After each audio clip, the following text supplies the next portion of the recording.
over here in the Northeast for some proximity. We was over here in the Rhode Island. This is backside Home Depot there.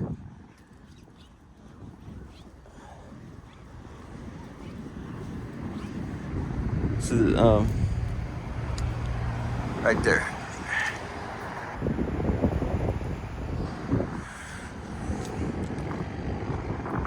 It's an art installation.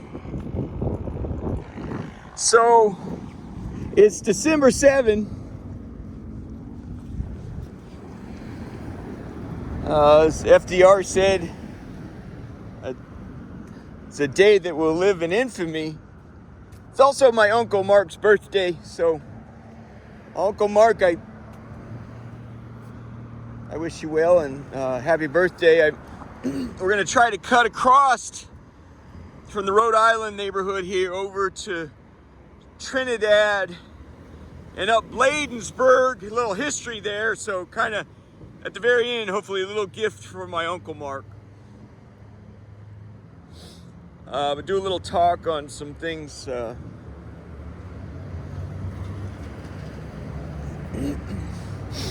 remember just the other day we did a talk out here. This Rhode Island subway station right there. This was the, well, here you have it, a strip mall. We just thought it'd be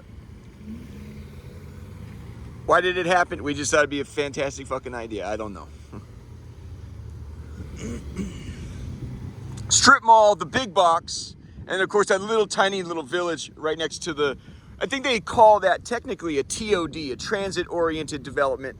Real nice to have it on the rail line. Let us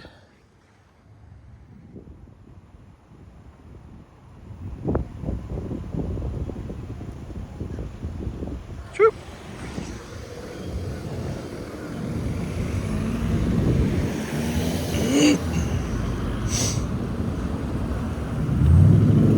So I'll tell you, the Southeast DC, where I live, is the most dangerous by far and away in all of DC, but there's other extremely dangerous parts which we're entering now. I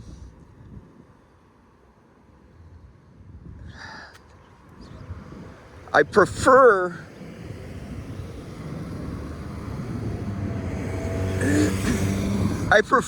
and maybe we can talk about the suspension.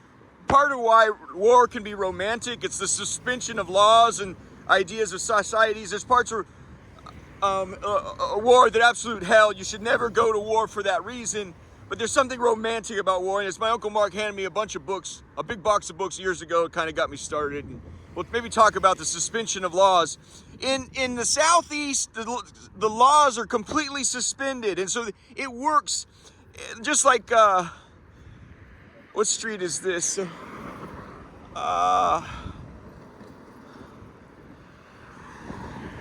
Let's go this way. So I think anyone can learn something on this.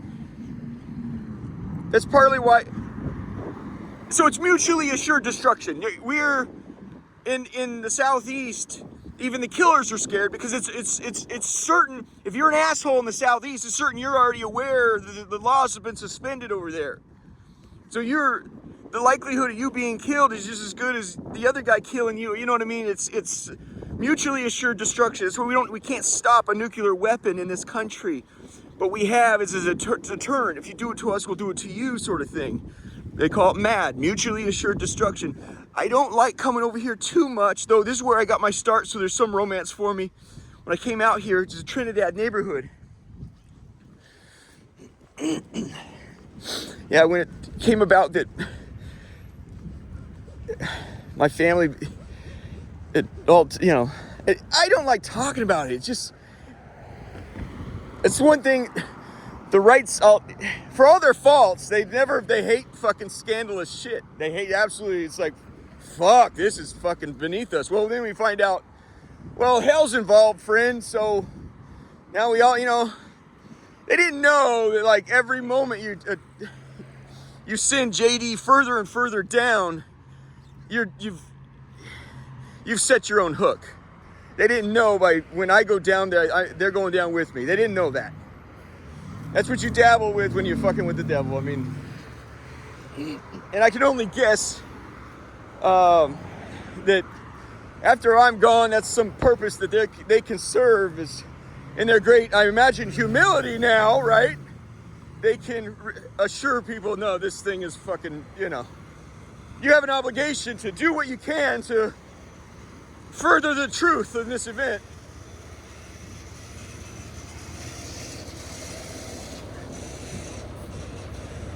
Yeah, and it's fair to say the end of my pains, it appears to be the coming of age of yours. So,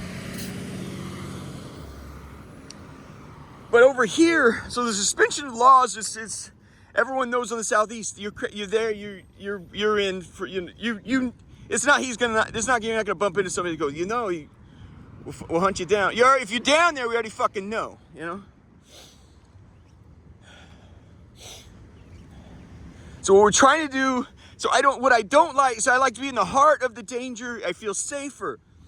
When you're somewhat removed, it's a fucking perimeter, it gets dicier because, well, the hyenas can sort of pick you off, you know?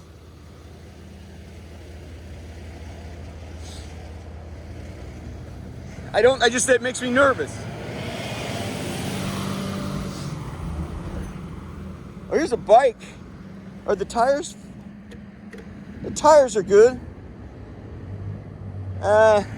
See how some homeboy might want it back. Here's a male. That's a distribution center. It might be important when you're looking for resources in war. Immediately, most people already know guns and gold become the new currency, and then of course food, water, and medicine, things, shit like that, you know. And sadly, females. So they just immediately become new currencies.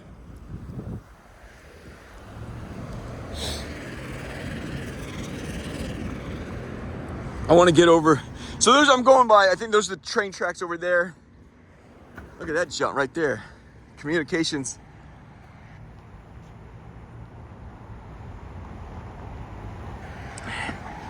There's a guy in Tennessee a few years back. You know, I don't completely understand, but, you know, I don't need to understand it. It was important to that guy, but he felt that fighting 5G mobile network was the place to fight the evil future or something, you know. And interesting case, like he had an RV. He packed the RV full of massive explosives and put it downtown right where the 5G network was going, or whatever it was. And then it like, this is just a few years ago.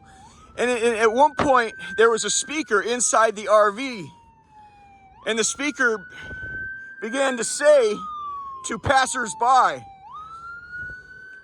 there is a bomb in this vehicle that will explode in 15 minutes. Evacuate the area. And then it just went on. Warning, warning, warning.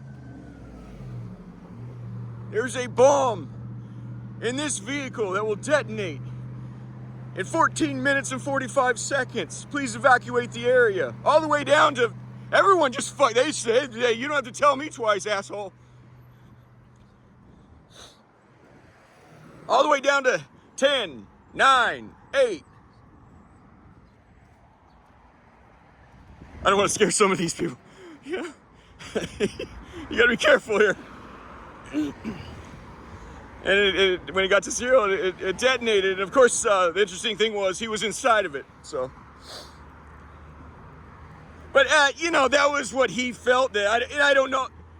Who knows? And I think the devil walks you down that path is what I think happens. You know, you really, in my view, what I'm doing is something that should almost never be done. You know, I really believe that. You should humble yourself, apologize, and work for the rest of your life to make things right. It's your obligation. As Lee or Lord Nelson would say, what do you take away from these great men? They would say, do your duty, What is your duty? You know, well, it's a debts you owe. And let's, you want to go around there? So you could see the industrial, next to the train tracks, industrial jumps, right? Why can't I not get the 9th and T? Let's go, okay, we'll cross. So this is a switch yard before you get into Union Station. Union's that way. So we just got off. I just showed you the backside of Home Depot. That's Rhode Island Station. One going further out, DC, is the next one is CUA, Catholic University of America. You come back one right here, that's NOMA, which means north of Massachusetts, with Massachusetts downtown. The next red line is Union Station. You're right here. So this is the switch yard right before you get to Union Station.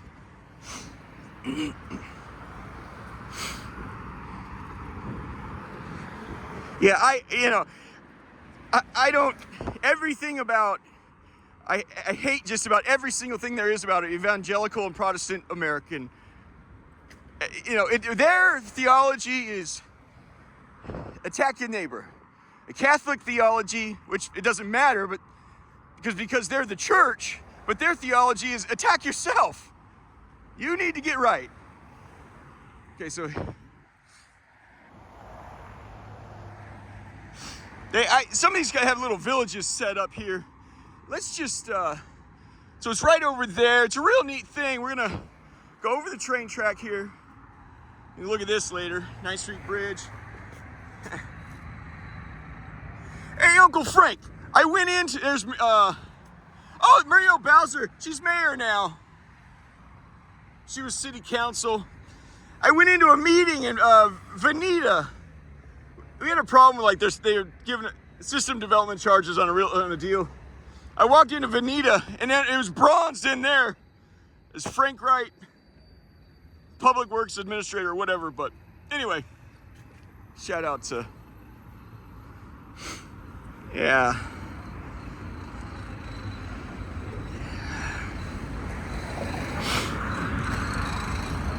So here you have, so this is freight, that's a freight train as opposed to passenger, right? So see the switch yard. Now, it books left right there with the subway station here. It books left, and there's the Amtrak Acela line going up to the Five Empires right now.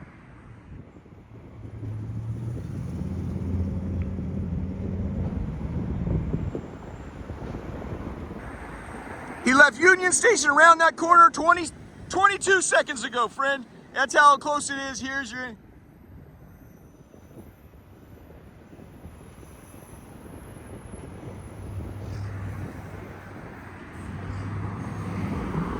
So, again, yeah, this is where they want to discourage an interaction between people that are...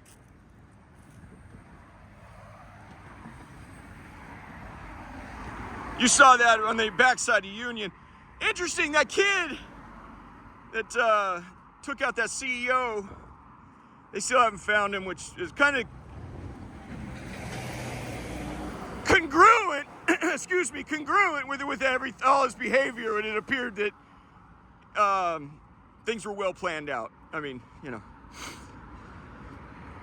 So, but they say we last have him leaving a bus station out of, you know, uptown Manhattan. And again, I didn't show you guys that yesterday, but you go in behind right there, the Amtrak station. We went in the front and so forth. I went and got you close to the back. Go in the back sometimes, all buses in the back, the Greyhounds and the it's called Flixbus bus, and you $6, $7, $8, you're the fuck out of town. How he did it without being seen on camera, I don't know, and I think the police are putting us on that they're not sure where he went from there. I think they want him to sort of, I think they have an idea probably where he went. And, you know, it's now a psychological operation between what they feed the media. You know, they're using the media to feed information. So they're saying, we don't know from there. They know from there. They just don't want us, they don't want him to keep running. Please stay in place so we can come get you. So,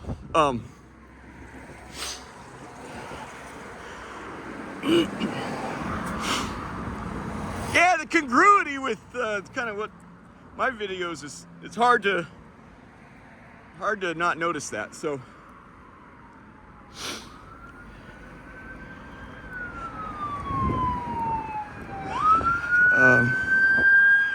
yeah, so that's gonna be New York Avenue. So downtown, you see Union Station's right there. That's gonna be Roslyn way out.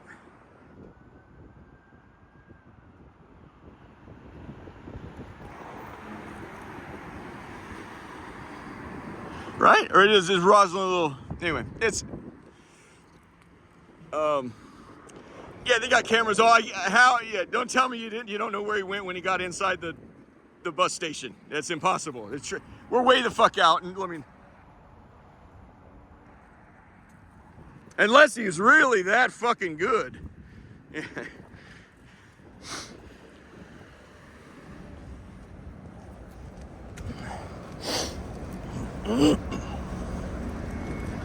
There's something about that smirk, like they say he pulled down the mask to flirt with a girl to send that smirk.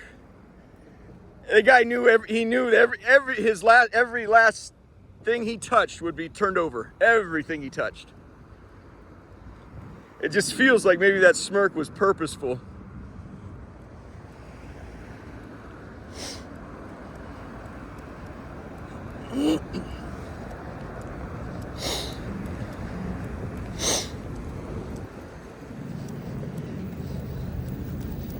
Yeah, it's just a little bit of a gray area. When you get to dark stuff, I feel safer because everyone in the dark neighborhood knows if you're here, it's unlikely you're a lamb ready to be slaughtered. You're ready to get it in too. So it's, you know.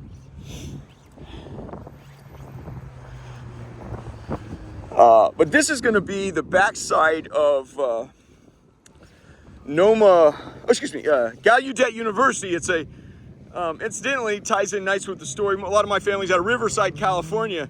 They have a high school for the deaf out there. My stepdad used to work out there.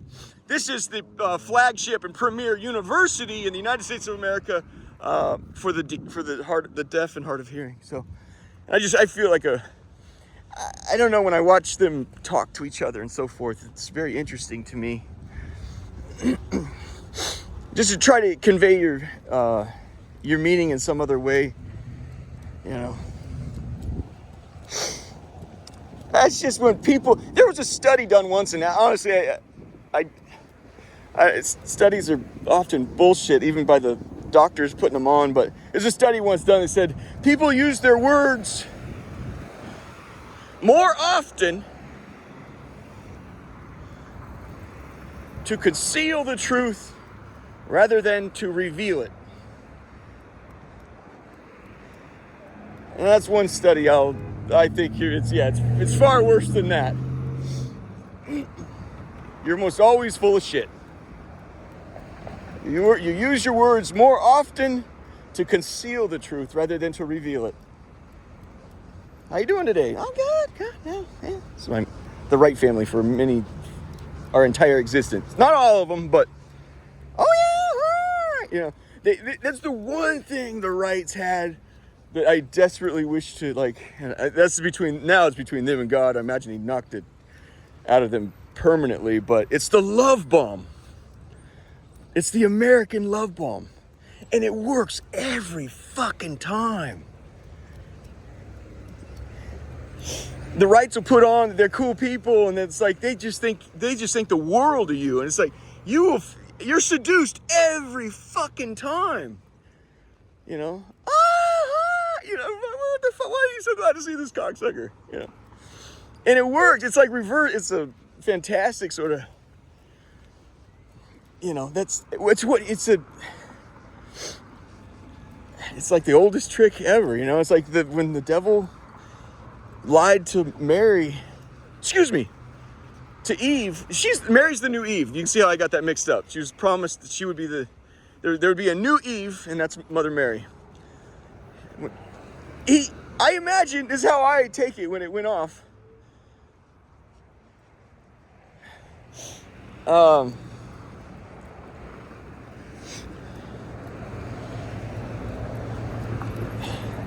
that Eve partly didn't want to disappoint Satan. It's like, you like me? What the fuck? You know, it's like, oh, well, shit, man, thank you. You know, people, they're fucking suckers for it every fucking time. And so honestly, when I'm vicious or mean to the hearer of these videos, man, I'm doing it because I'm your fucking friend and I hope things go well for you.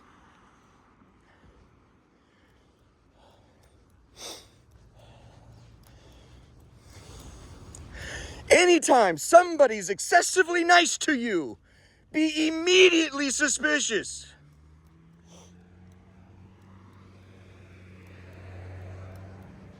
And I bet my bottom dollar they fucking want something from you.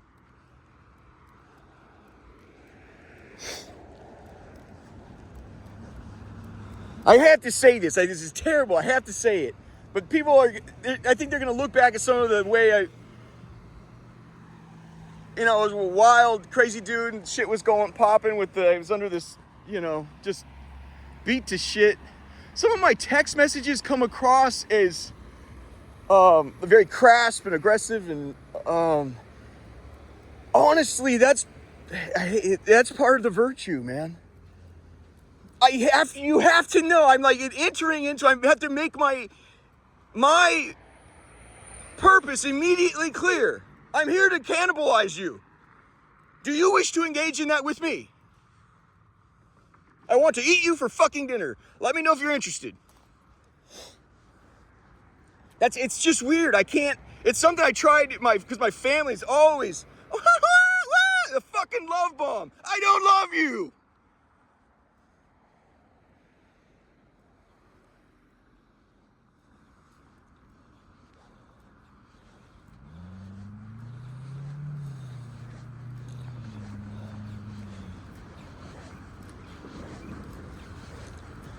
I'm getting wild, I'm drunk, I'm getting wild. I wish to enter into a cannibalistic relationship with you. Would you like to fuck it out?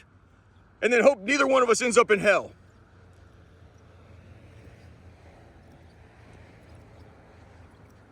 To me, it was that was part of it. It's like it's not like I'm incapable of seduction. I knew I was too good at it for too fucking long.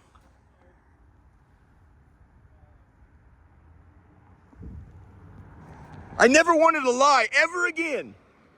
So when you see like some of the shit I've said and done, it's like, no, I want to do the most horrifying things to you in bed, and or whatever, I wish to defile you in the most heinous way possible. It's weird. It's just, that was part of it. I told myself long ago, I'll never fucking lie again.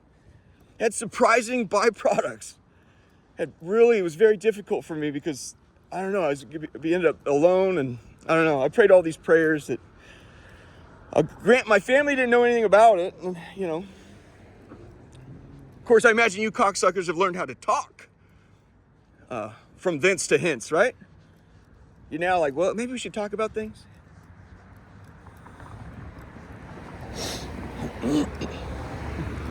So it was Satan, he goes to the guy and says, no, you misunderstand.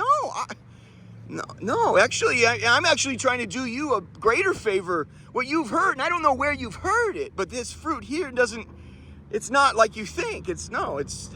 You'll actually your eyes will be open and you'll be able to see. You'll be like God. You'll see. It's just strange that I'm hearing this from you, It's strange. I don't know who told you this, Eve, but no, you got it wrong. I'm simply trying to correct a misunderstanding because you seem like a nice person, and she was. I'd hate to see you missing out on a lot of the, to take her to hell. That's it. And it was successful. He put on, hey, I like you. And that's something sort of redemptive about here. It's like, no, we're out here to kill. So there's no misunderstandings when you get out here to the danger zone. There's no misunderstandings.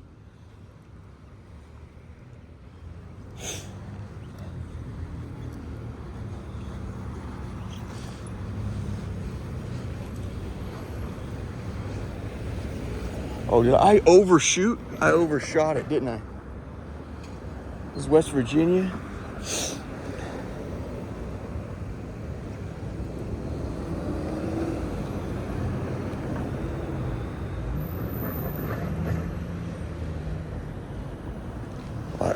One thing you don't do is you don't ask for directions. Hi, yeah, I'm a fucking nerd. Dweebit, can you help? Sure, asshole.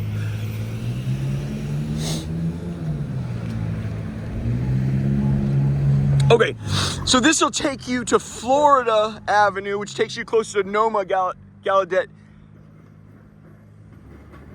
Station. And there's Gallaudet, the university right there, which I really admire. And you'll see out here, you'll see the deaf and the hard of hearing occasionally talk to each other. There's students and so forth. The university's down this way, you know.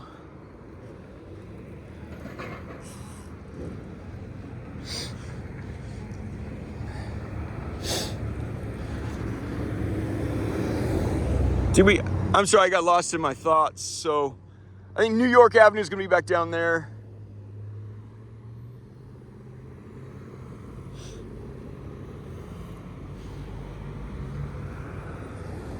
And this is the thing, when you begin walking, you want to walk with certainty. They'll pick up, man. They'll pick up, you don't know. It's a dead giveaway. You don't know where you're going.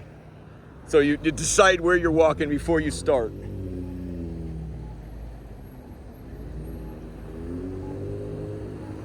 Let's just cancel that. I can just tell that story. Let's go do this thing. It's December 7th. Just kind of thought this would be nice for my uncle. Yeah, which... for crying out loud, can you get me a light, man? Holy freaking crap, brother. I'm sitting like a duck on that corner, man.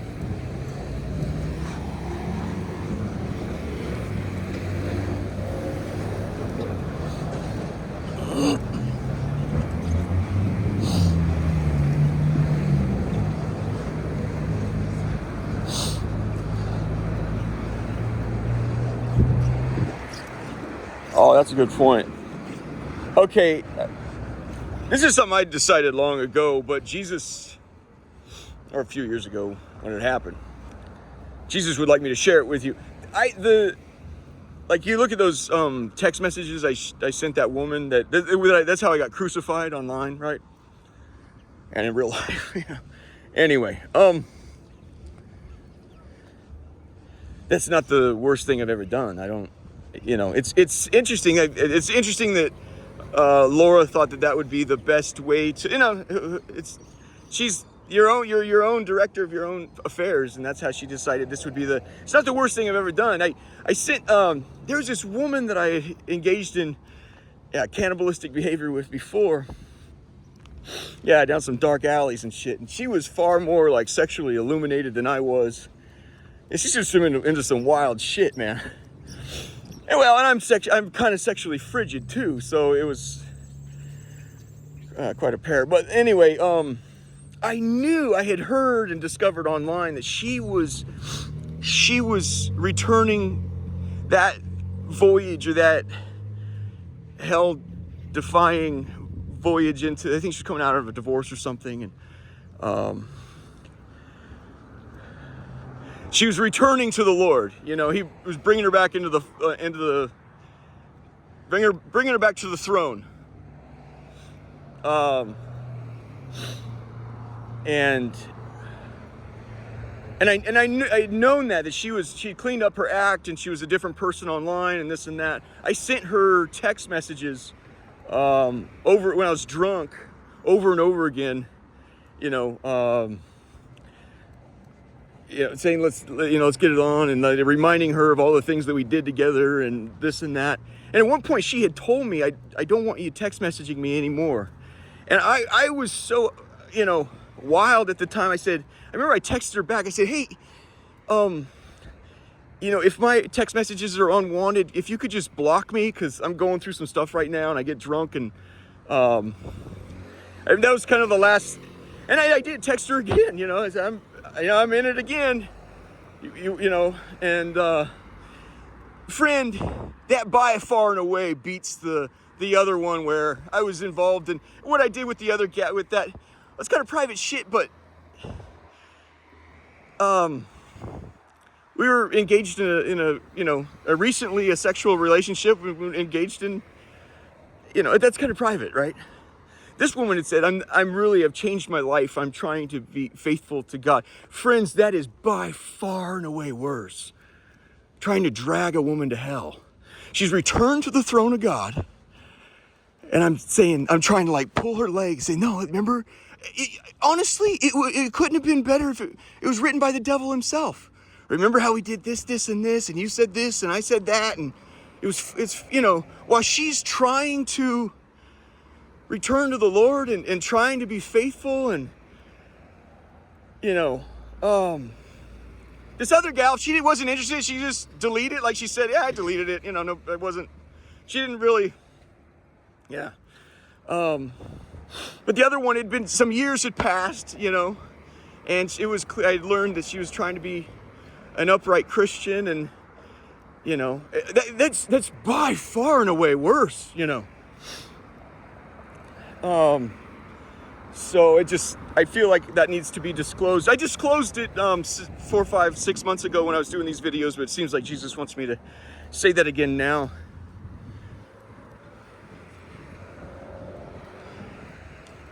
So here we are at, this is this is gonna be Trinidad. For some reason, we happened on a cut through here.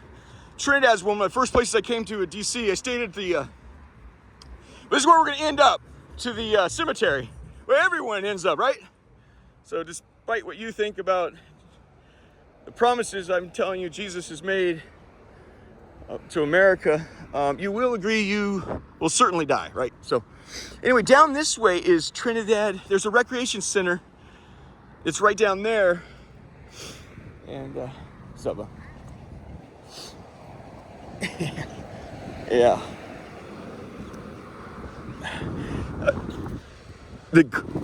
Brief digression, I guess. In this neighborhood, so in DC, the girls have adopted, I don't have an opinion on it. It's just simply, it's sort of they've adapted. Girls in DC have adapted. They're more like men. They are aggressive, and they defend themselves better. And they will even dress masculine, and they'll talk masculine. It's a serious thing. When you see a feminine woman, like with movements, it'll take you by surprise. Just some of the women, they're tough. It's just something they've. And I worked with this one gal who, out in GW, yeah, she's good people, and I think she said she had I don't want to say that, but she was in this neighborhood and she got robbed. And that's the thing, when you're closer to the heat, it's safer. She got picked off on the perimeter. He pulls a gun. He said, "Yeah, give me what you got." And he said, "I'm gonna pat you down." And he sees, he goes, "I'm so sorry. I thought you were a man." And she said, "No, that's fine." And the way so he took the wallet and left. But the way she recounted the story to me, I think honestly, rather than being offended, I think she was like, "Fuck yeah, you mistake me for a big swinging dick," it was kind of how I took it. Yeah, she was flattered, She was like, "Fucking, that's awesome," Honestly, she was like thrilled to be taken as somebody worth robbing. I don't know. I don't want to get too far into that, but so we're gonna go over here. But there's right down that way. It was a community center. It was like a type of FEMA type thing. Well, because it was the pandemic. I loved it there. When you first come to DC during the pandemic, you got quarantined for 2 weeks. I went into the Capitol Skyline Hotel. I knew that before I came out. I didn't tell anybody what was going on. You learn not to try. I forgive my family, but that you also earn the right to be completely cut out of the information stream. That. And I think Mark had even told me it probably, at this point, it'd be probably a good idea to not tell us where are you going. It was that fucking bad. Mark actually said that. I don't like disclosing stuff like that, but just the intense, yeah, the intense interest in my fucking life. So we go there, and you can see it's a hard hood, you know? And it was during snow, it was snowing out, and there's this one older he's like a Hispanic, and he was a drunk. It's one of like the sweetest guys you'd ever meet out here. I like love the guy. And he told me too, he said, you know I'm not well. He said, I borrow money from you in the morning, and I'm drinking wine by 10 o'clock.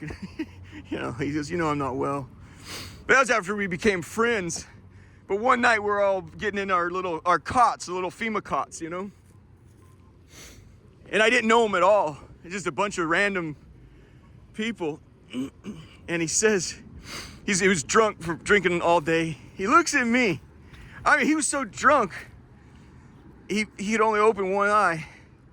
And you want to survive these situations, partly how I do, you mind your own business. That's how I do it. You mind your own fucking business. Trust me, the devil will rope you into shit. There will be things you'll see, I can't stomach that. I have to get involved. You can't help it, but mind your own.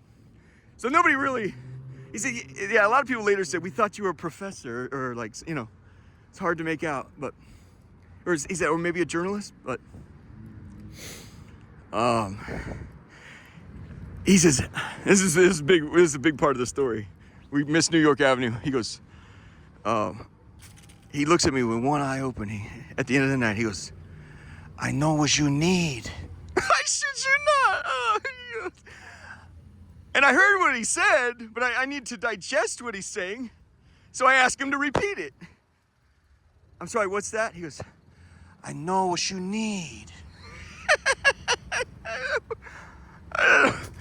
That's a rare fucking statement for someone like me, man. You gotta have some shit. I go, oh yeah? Well, what's that? He goes, an address. I said, fucking A, man. Careful of them drunks, man. They're so sharp. I think they use alcohol as a sedative to slow their minds down, you know? That guy's sharp, man. Fuck. Yeah, I like the movie Flight for an alcoholic who is the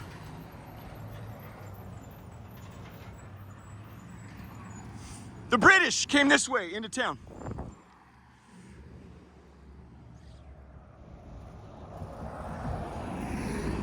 So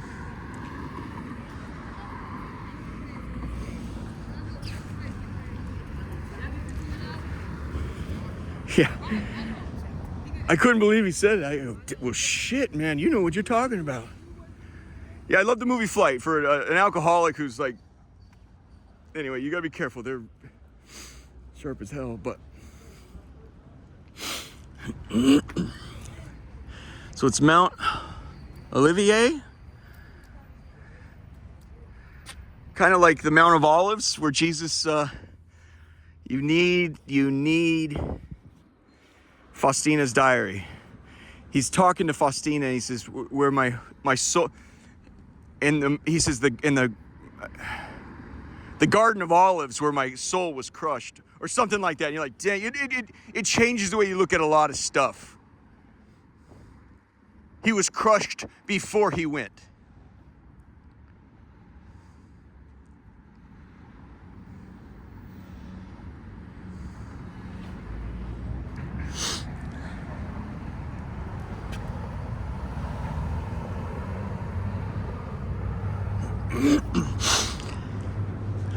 What I will say about, let's finish this, then we'll go in. What that man told me, address. I go, yeah, no, that would, I go, I mean, it hit me. I'm like, yeah, that would be helpful. He goes, 1355 New York Avenue. I go, oh shit, we're doing it now.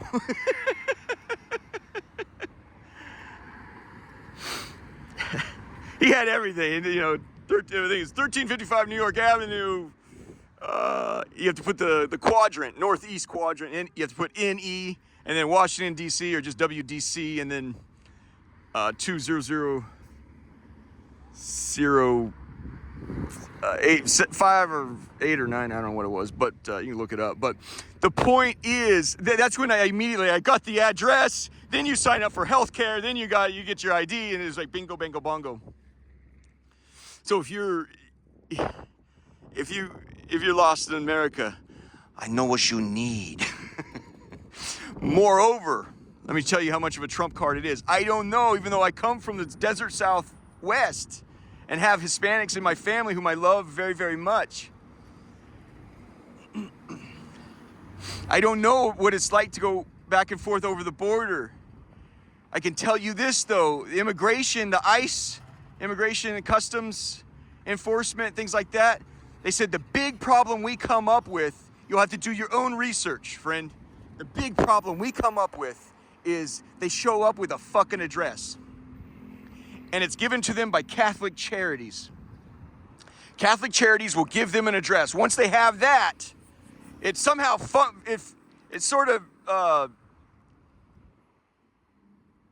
jank in their junk, and they can't. And I don't know how that works, but having an address. So there's homeless shelters all over DC. Find one. They all have interesting names. 1355 801 East. That's where I'm at. That's the flagship jump where you go there, a lot of Hispanics there.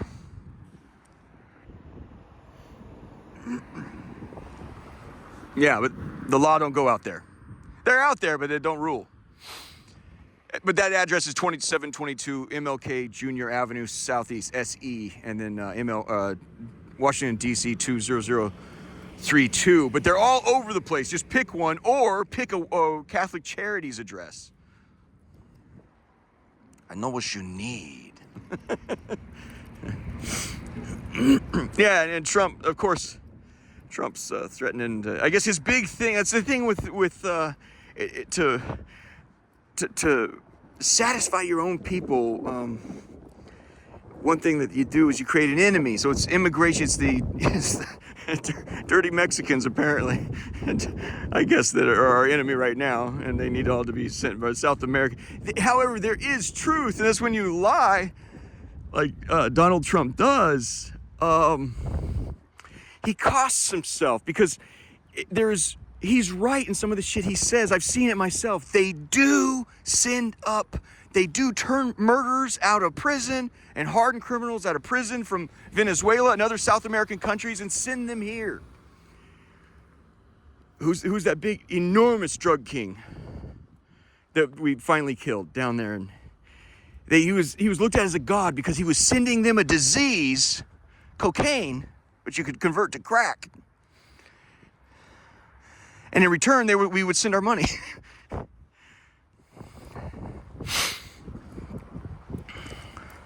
Pablo Escobar, thank you. Oh, look at there. They got little. You guys have troubles out here? Huh.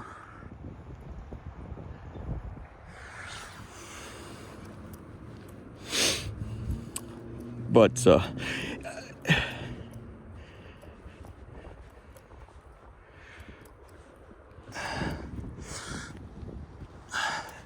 word of the year, Economist word of the year right now, they chose is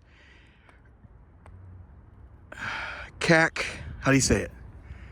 CAC.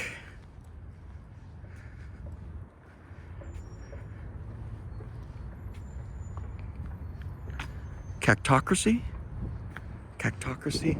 It's a Greek word, means being ruled by the least capable. The problem with Donald Trump and even my family is they will sell you manure with earnestness. And they have a profound desire to be liked. Donald Trump is a car salesman. My family, they're car salespeople. And that goes for some time. It's like a steroid. You can't run a corporation. You can't run a long-term corporation that right. You can't run a country long-term that way. When you go to war, or some misfortune hits you, maybe sometimes it's You use syrupy, sweet ways to keep things going. You can't run a family or a corporation or a country that way where it's too much slush and smoke. Well, it worked with Trump for quite some time. I was like, well, shit, it works. It's, you know, hey, it's a shtick, but it works. Well, then trouble hit with the pandemic.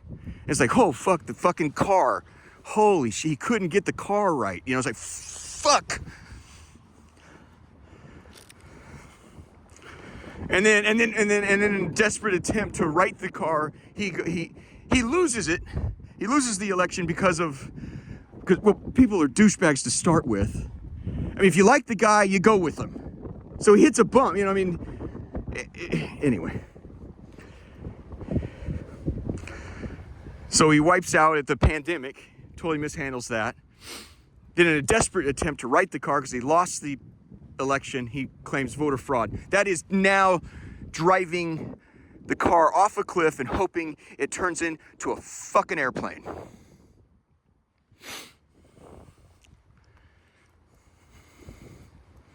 It's American slush.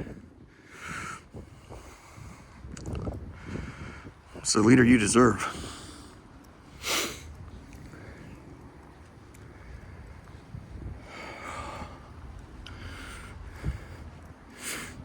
Let's finish this with some Civil War jumps. There was a, let's see if I can see it from here. Yeah, prisoner of war is what's central to this story. Again, I have to repeat, Jesus has said because of what the United States of America did, thank you very much, I think it's over here. Because of what the United States of America did in the Middle East, Iraq and Afghanistan, with the war atrocities and the I'm losing my words, you guys. He's going to send that happened in the prisons and human rights violations that happened in the prisons. He's going to send 2 nuclear bombs and 1 wild card, possibly like a new AIDS, he says, unless you go to Mother Mary for intercession for those sins and crimes. And he says, remind them or tell them it's in man's nature to drift. He's offering us something, right? Good. It's in man's nature to drift. He said, tell him that. It's from everything I've seen. Oh boy, you know. There it is. Thank you. I saw it out of the corner of my eye there. It's in man's nature to drift, but you have drifted so far at this time that these nuclear bombs I intend to send, if you do not satisfy your obligations, your new obligations to me, he says, I do not intend to spare your Tokyo like you spared. Do you want me to just stop right now or what? Okay. Well, it just looks weird. My Uncle Mark, this is how I kind of sum up, and I think he'll be, I gotta say this. Put a bow on the nature of our relationship. We're family, and that goes a long way, but I'll say it like this. He explained the Civil War to me. He's the one who handed me all, the big box of books. Yeah, take these, man. I've run through all of them. I just loved it, right? He said, I've lost my thought. Oh, he said, it's the Civil War. It's one way they talk about it is it's the brother war. I said, what's that? He said, well, you have one dining room table, one household, and they sit down to dinner, and one brother would go up to fight for the North, and one brother would get up from the dinner table to fight for the South. And they're brothers. They love each other to no end, but it ripped families apart. And that's how I describe my situation with my Uncle Mark. You know, love him, but he would go fight for the North. I would go fight for the South. That's brother war. But he always had this thing there's a prison abuse. There's prisoner abuse in the South and everywhere. I mean, I don't know. But it was specifically, this is in the South. It was called Andersonville. There's a movie made about it. He even let me borrow the movie. But He does an interesting impression of Colonel Wirtz. But he was abusing Union soldiers. There was space maybe for 10,000 soldiers there. They had over 30,000. He treated them like shit. Had to handle their own sewer. It was a bad scene, very bad scene. At the end of the war, the North found out how bad it was and hung the commander in charge, and that was the guy who ran it, and that is Colonel Wirtz. Mark goes like this. There's Colonel Wirtz, Marky.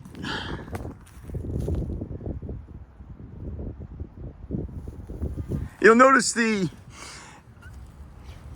name, I think, is Austrian or German.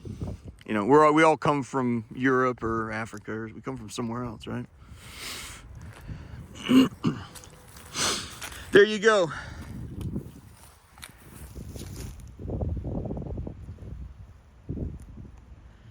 So it's Confederate States of America, Confederate hero, martyr. So this is how the South sees him. That's how vicious. You see, the war ended in April or so. He was hung right after. And they kept him at the prison. I believe they kept him is right across the street from where I'm at, there in the Southeast. It's the Navy, they kept him in the Navy Yard. Confederate States of America. And when I think of Colonel Wirtz, I just think he's your quintessential American. I'm not sure what quintessential means. He's your typical, he's the star, he's the poster child of fucking America. You come out to America desperate to right the wrong. Like I said, take this away from the things I say. Everyone will grow up seeking revenge on their childhood. That is a law on par almost with the Ten Commandments. This is what your motivation will be. You will grow up seeking revenge on your childhood. This is the stuff it will cause you to do endless things you do not wish to do, seeking this revenge. Here's the fucking police. Laura, did you call me in again, you fucking retard? Why would the fucking police be here?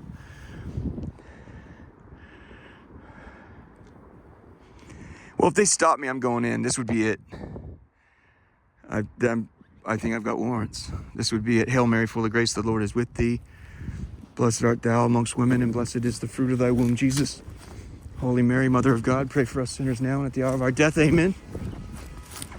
Shit, hold on.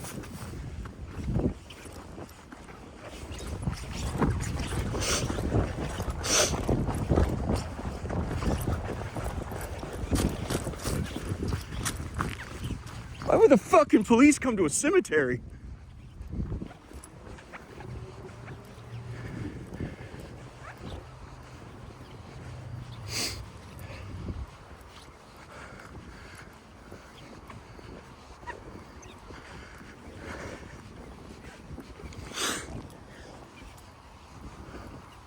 Oh shit.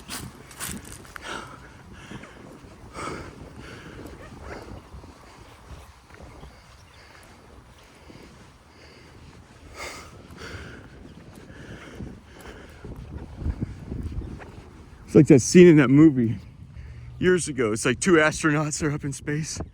The one astronaut sees the other one pull out a gun and set it into his. Why the fuck would you have a gun in space?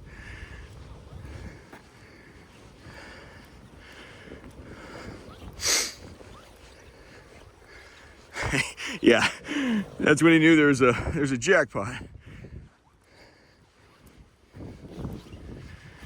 There's one more. I just want to show one more. I made it this far, but let's just show one more. How about it? For this guy. It's back here. Who's the guy that shot Lincoln? The handsome Shakespearean actor.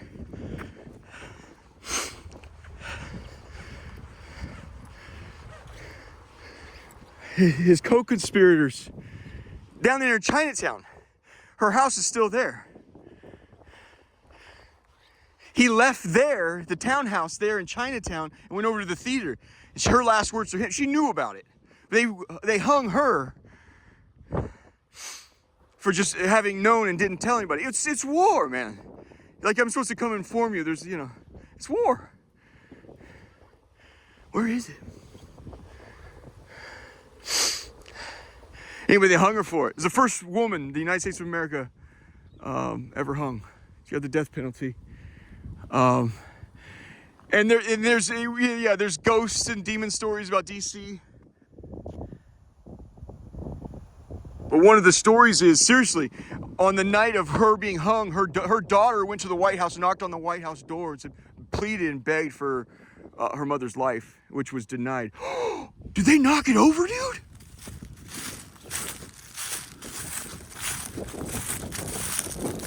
I'm sorry, I really thought this was it. It's like very historical. Thank you, I think. Yeah. Mary Surratt. That's it, Mary Surratt. They sell Chinese food out of there now in Chinatown. I've done videos on that, but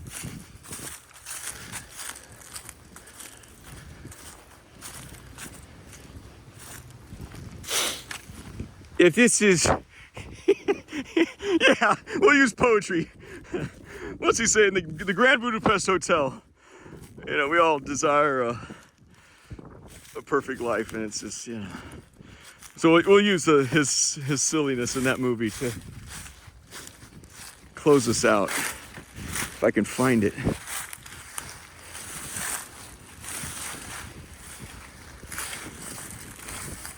There it is. Thank you. Yeah, Ralph Fiennes. Yeah.